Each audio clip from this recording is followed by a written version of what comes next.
Back in the 70s, Art Williams began a life insurance philosophy that changed the landscape of the entire life insurance industry. It grew so fast that at one time his company had more life insurance death benefit in force than the next three companies combined. That philosophy is known as buy term and invest the rest, a very common strategy offered and endorsed by many companies and financial gurus. And a bit later, in the 80s, another insurance philosophy was started by an economist whose name was Nelson Nash. His strategy is called infinite banking. And I've been involved in both buy term and invest the rest, as well as infinite banking. Infinite banking is referred to several different names, by the way, and I've been teaching it as private family banking for about a decade. In this video, I compare the two strategies during a training that I did recently. In it, you'll find out which one I believe will provide you with the most benefit. So stay tuned.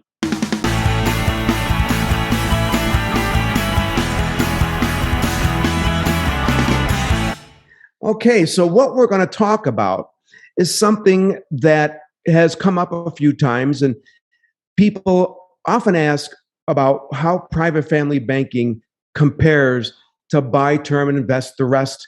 The strategy that's been around for decades. It was a strategy that really transformed the entire insurance industry when it started. And I did a video about this a while back. And what I had done in this video was I talked about my personal experience because I used to be one of these buy term, invest the rest guys. And so what I did was I took a look at, the letter. I got a letter after having a term insurance policy for nearly 20 years. I'm coming up on that 20 years real soon. And the letter I got said, hey, the coverage that you have had over this term, which was costing me a little over $25 a month, to renew it was going to cost almost $570 a month. And when I looked at that, I was like, holy cow. And knowing what I know now, in this video, I walked through a process of taking that 570, and the question was, what if I took the amount that I would need to replace this insurance with after the 20 years and went back and started a private family bank with that same 570 a month? What would the difference be? And it was a pretty telling comparison.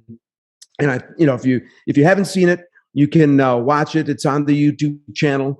But I wanted to talk tonight about a slightly more direct comparison to what buy term, invest the rest does.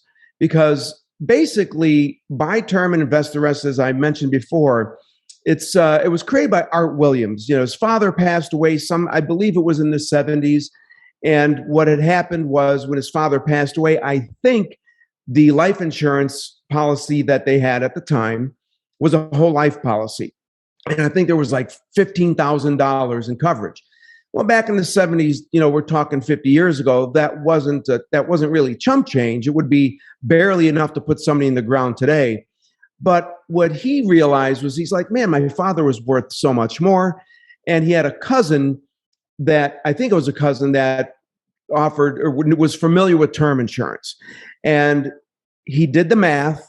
He realized, hey, if my father had bought term insurance, and it would have been a lot cheaper. And if he put that money somewhere else instead of into this policy, there would have been a whole heck of a lot more for my mom and for the family upon his passing. And that is basically how buy term and invest the rest got started, as well as the company A.L. Williams. That's when those two the company and the strategy was born. And then somewhere in 1989, 1990, in that period of time, he sold that company to Citibank, and it's now referred to as Primerica. But they are focused on the same thing that was started years ago, which is buy term and invest the rest. What the premise of buy term and invest the rest is, you start out, you start building your life, you're building your career, you're building your family, and you don't have any wealth, so you have an insurance need up here.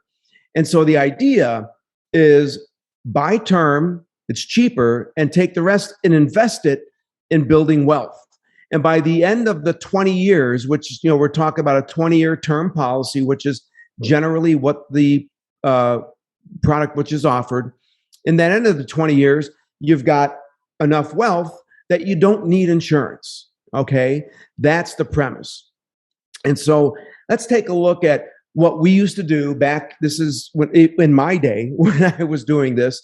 You come across, let's just use an example of a 40-year-old male who's paying $125 a month, and that premium is towards a whole life policy, which has got him about $28,000 in death benefit, a little bit more than 28 grand in death benefit.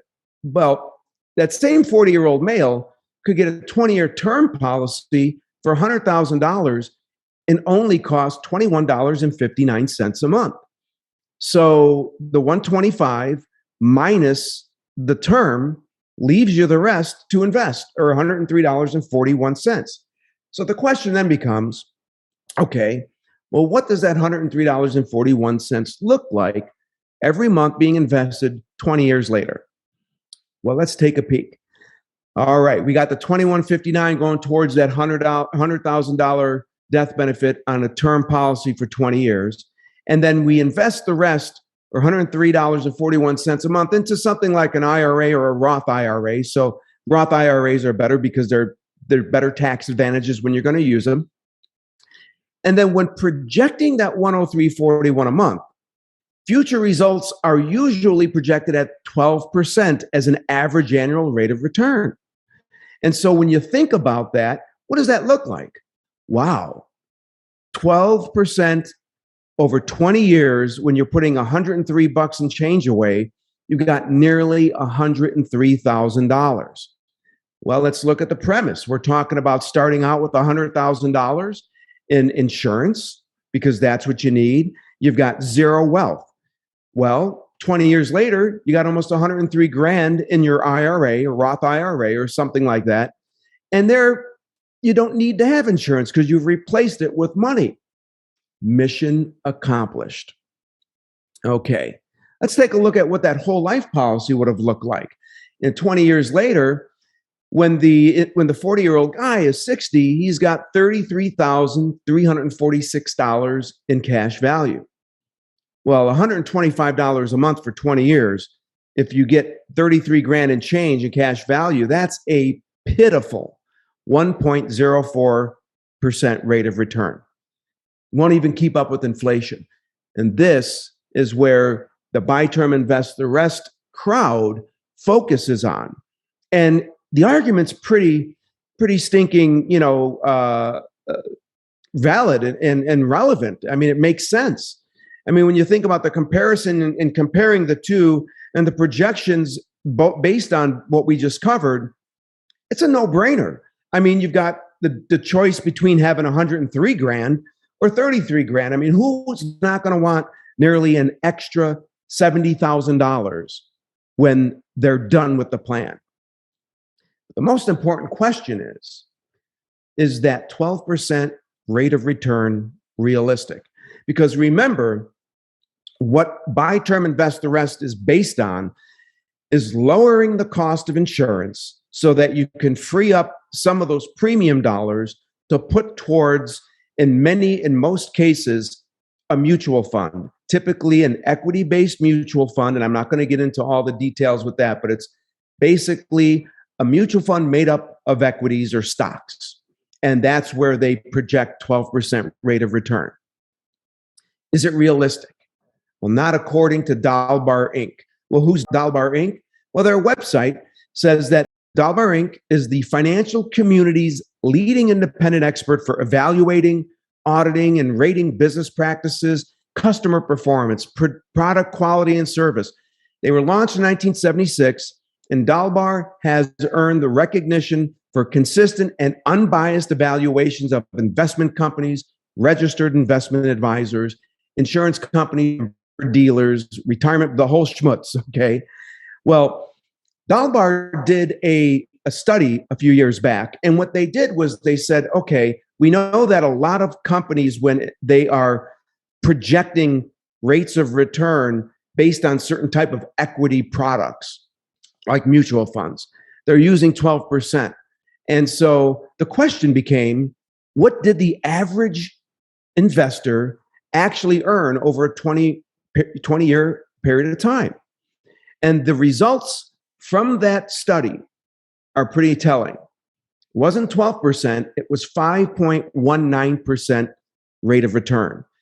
So if the individual, our 40-year-old male, put his $103 and change a month over 20 years and got a 5.19% rate of return, he wouldn't have 102,000 and change. He'd have $43,450.17, about $60,000 less, because the rate of return, according to Dalbar Inc., was less than half the projected rate. Where does this mysterious 12% come from? Well, I happen to know because back in the day, I was one of those 12% guys. It is the maximum percentage that the SEC and the NASD allows licensed investment sales folks, like people who have a Series 6 or 63, which is what I had, and which is what is required to sell mutual funds, or a Series 7 means you can sell individual stocks and other professionals in financial services. 12% is the maximum they can use when projecting future results. If it was 14%, what do you think they'd be using? Now, there is a lot of data that disputes this mythical 12% rate of return that some, well, rather famous folks are always talking about. Take as an example this little article from nerdwallet.com saying that while 10% might be the average, the returns in any given year are far from average.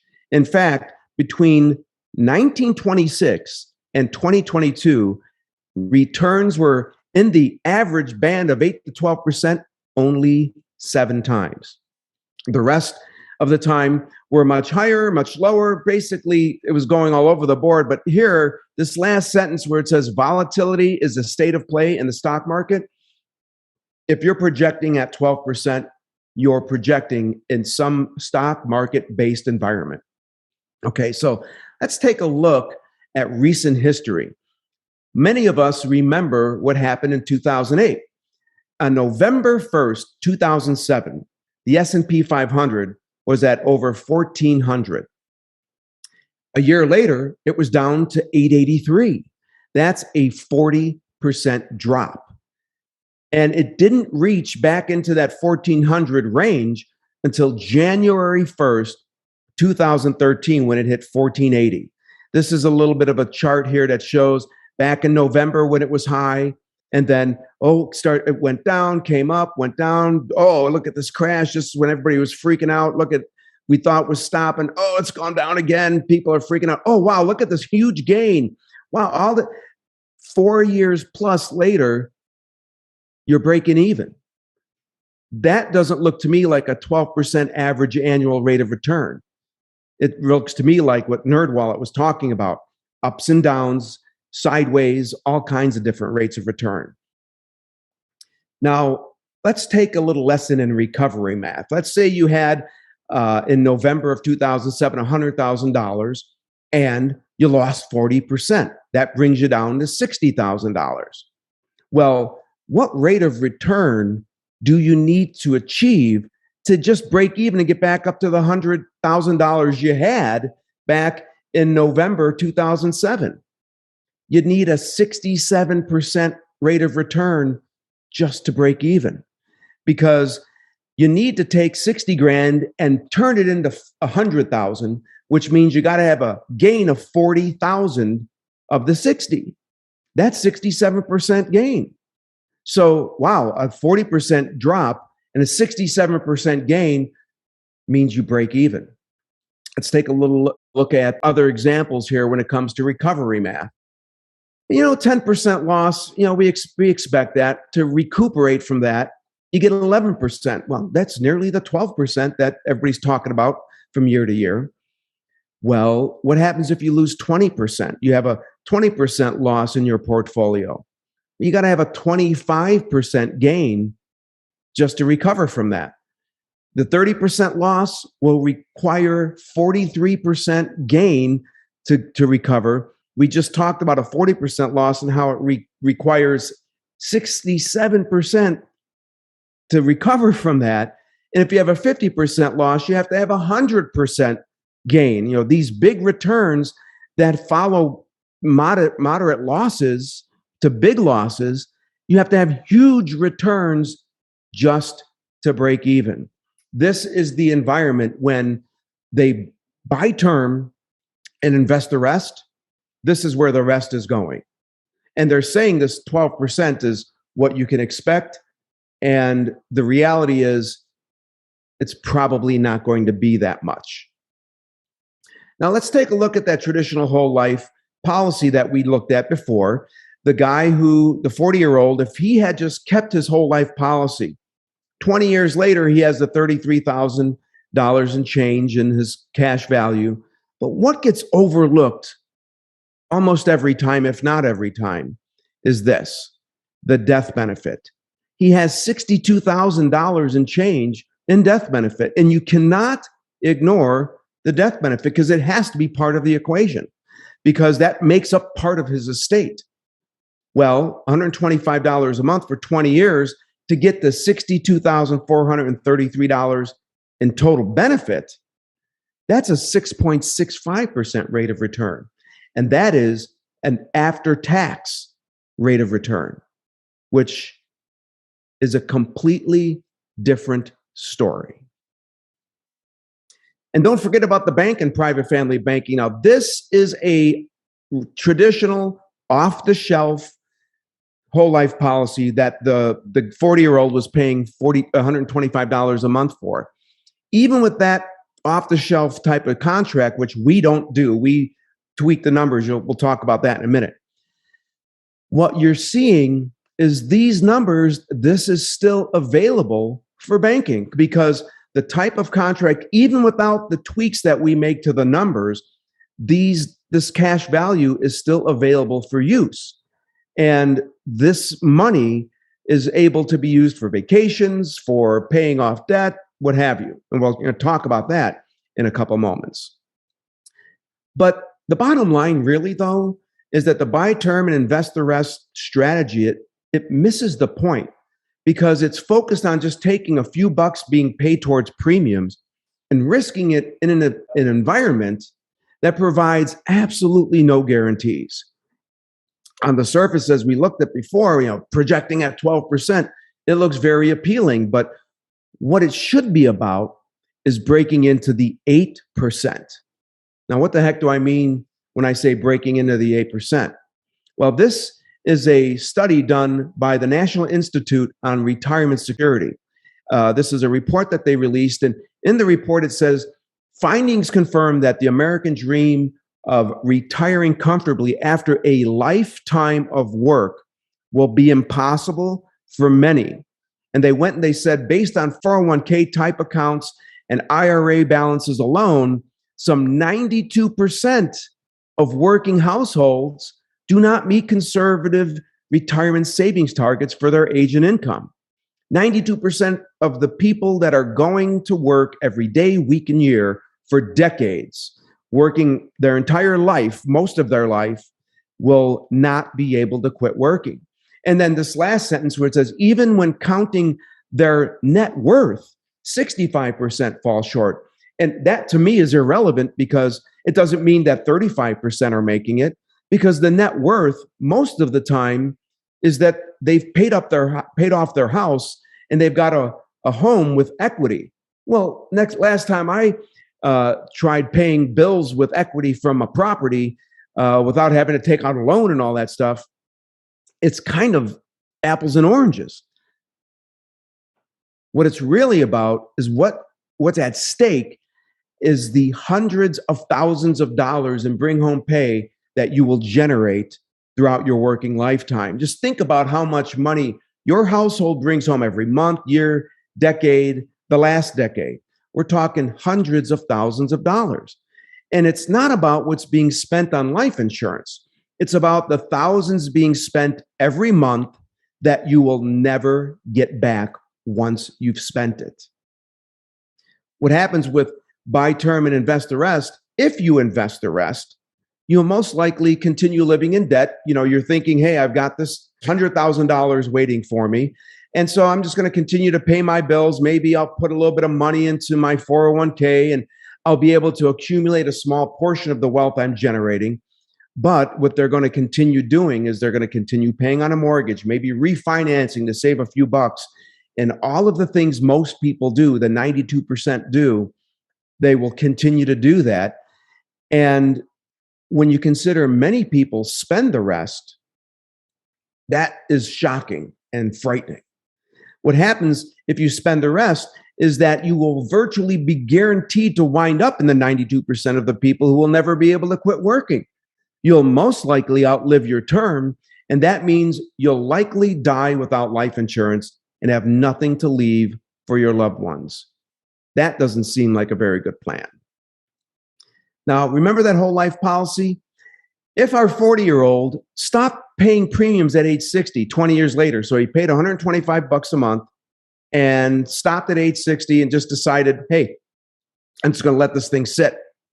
Well, if he lives to 85, he'll have $107,000, almost $108,000 in death benefit to pay out to his loved ones. And he hasn't been making premium payments for 25 years because he stopped at age 60. That makes you think a little bit.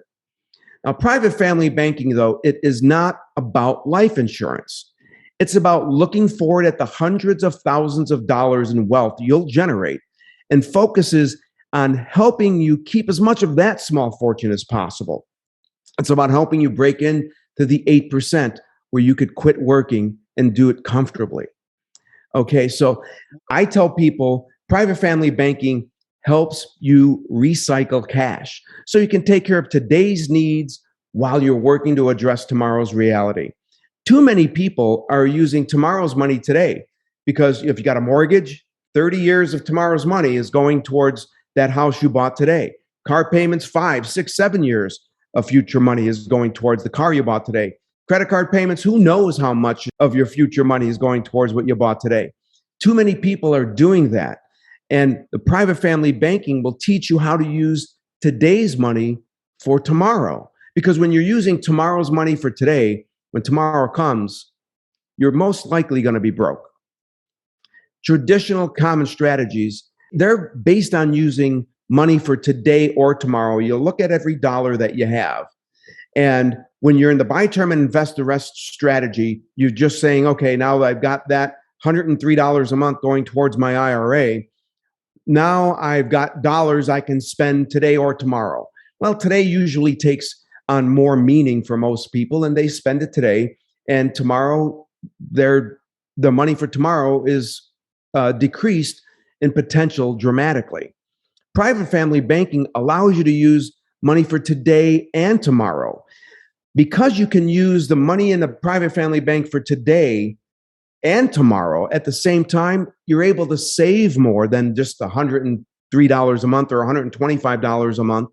And still, because you can access those funds when you need them while they're continuing to build for your retirement.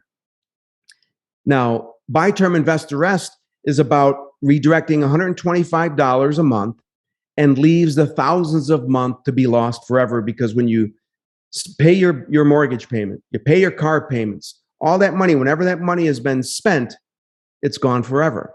Private family banking shows that 40-year-old what you can do with $500 a month. Forget about the $125. What can we do to help you free up the thousands a month that you're spending on debt?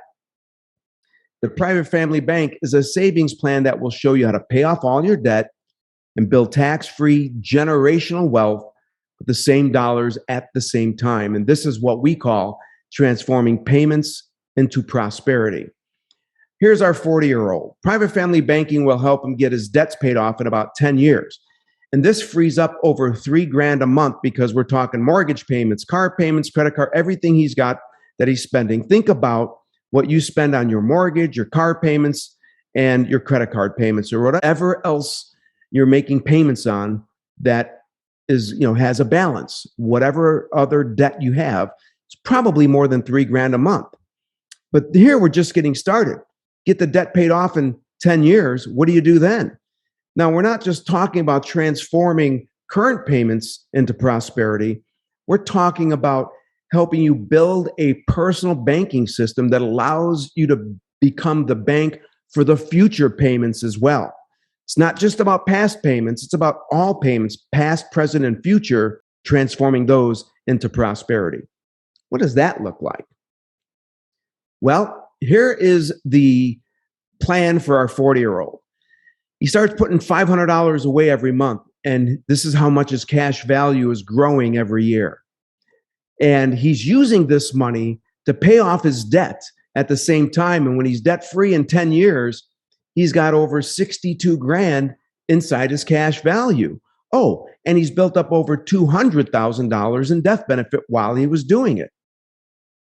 Now that all the debt's been eliminated and monthly cash has been increased by over $3,000 a month, and you have over 60 grand in the bank, the private family bank, you can take over $500 a month and live.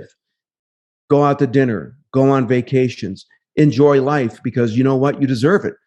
The alternative was continuing to spend that $3,000 a month on debt payments. And after you've taken $500 plus a month to live on, you take $2,500 a month and start your second bank. What does that look like? Well, remember, we have a guy at age 40 starts his first bank. By the time he's age 65, he has over $223,000 in cash value in that bank and over $332,000 in death benefit. Now, he started at age 40, paid into age 65 with this bank, but remember, when he was 50, 10 years after starting his first bank, he was debt free. So he took $2,500 a month at age 50 and put that into another bank. And in 15 years, he's got well over $500,000 in cash value and over $800,000 in death benefit in that bank. Combined, he's got over $770,000 in cash value, and total death benefit at age 65 is over $1.1 million. This is what we're talking about when it comes to private family banking. Now, at age 65, he could say, I'm going to stop making premium payments. And the banks that he's built become self-sustaining. They continue to grow. They continue to work because so much cash has been built up. It will pay for everything while it's growing. Now, you got to do the things we teach, but there's nothing else like this. Now, one of the things that most people overlook when we talk about numbers with folks, this is what I try to help them get a vision for. You know, you're going to live into your late 70s or early 80s. And if you have buy term, invest the rest, when term is up, so is the coverage. And try buying another term policy when you're 20 years older. I was paying $25 a month for a $500,000 policy. And when it's up, and if I want to start buying more term insurance, the first year alone is going to cost me almost $600 a month. About $7,000 for a term policy, which means I got to die in order for me to get something out of it. Private family banking is a complete shift in how you look at your personal finances. It's about creating your own personal banking system and using the dollars on deposit for more than one thing at a time. It's not about just building life insurance. It's about building regret insurance. So what do I mean by regret insurance? Regret insurance is this. We all know at some point we're going to kick the bucket. At age 85, let's say our 40-year-old who we took and said, hey, forget about this whole life policy. Let's build you a system that will work. Or we are a buy term, invest the rest person at age 85. What do they have? Well, buy term, invest the rest savings, who knows how much they have, because once they start spending it from their Roth or whatever, they may have nothing left by the time they're 85 years of age. The death benefit, there won't be any. Why? Because they've outlived the term. And buy term, invest the rest teaches once you've got your little nest egg here, you don't need to buy insurance anymore. Not to mention that 20 years later, that insurance is going to be a heck of a lot more expensive to buy, so most people won't buy it. So even if you do invest the rest, this is what you're looking at. Private family banking steps in and says to our 40-year-old, the $125 a month, That's not doing it. Let me show you a different solution. Let me give you a paradigm shift on personal finances. You're going to put $500 a month away into a system that we build for you. By the time you're 85, you're going to have over $1.6 million in savings between the two banks, because even though we stop making payments at age 65, the money keeps growing. When it comes to the death benefit, it's almost $1.9 million. And with a private family bank, if you use $1.5 million for your retirement, you'd still have at age 85 almost $400,000 to leave for your loved ones. This is what I mean by regret insurance. And the reason that is important to me is because, as I said, I was a buy term invest the rest guy. And one of my first customers was my father. And he bought a 20-year term policy from me, and he outlived it. But during his 20-year term, he had several health conditions. And those health conditions were serious enough to make term insurance or any kind of insurance unaffordable. So what wound up happening is he outlived his term, and he passed away 15 years or so after that. In the last several years of his life, I know he was full of regret that he had nothing to leave behind for his family. When I'm talking to people about what the private family bank does for them, yes, it does all kinds of amazing things for you. It builds up this banking system. You could buy cars with it. You could pay for education. You can go on vacations, pay for weddings, all kinds of different things. But ultimately, when you're on your deathbed, you will either have regret or you won't. If you have a private family bank and you do the things that we teach with it, having that regret is probably not going to be a problem. But if you're using buy term and invest the rest, I can't say the same thing. So the question then basically becomes, you decide. Do you want to use some just strategy that's been outdated and it's decades old, or use this other strategy that's actually been around for over 100 years that rich people have used, that private family banking now brings to the average individual, gives them a system and a shift in personal finances that they could never achieve without it? That is what you need to decide. There you have it. While both strategies can have their place, what's most important is how much do you end up with at the end of your working lifetime. Private family banking and all the educational content we offer at Smartest Wealth Systems focuses on helping you transform payments into prosperity. The only way to do that is to redirect where those payments end up. Right now, those payments are probably ending up in the pockets of your creditors. We believe those payments should end up in your pocket instead. That is how you end up with the most cash in the bank when you're ready to quit working. Now, if you'd like to find out more about private family banking, you've got two options. You can get your hands on a copy of the ebook, Your Private Family Bank, written by my business partner, John Commuta. In it, you'll find out exactly what a private family bank is and how it works. Or you can schedule a call with me or one of our licensed and trained team members. Just so you know, the call is a simple conversation. There is absolutely no selling. The point of the call is to get you the answers you're looking for. And if you like, we can even generate some numbers for you. I'm a numbers guy, and numbers are the only thing that matters. When we generate your numbers, they'll be based on your unique situation, and you'll find out if private family banking can actually do for you what it has done for many, many others. Either way, you owe it to yourself to find out more. Thanks for watching, and I'll see you next time.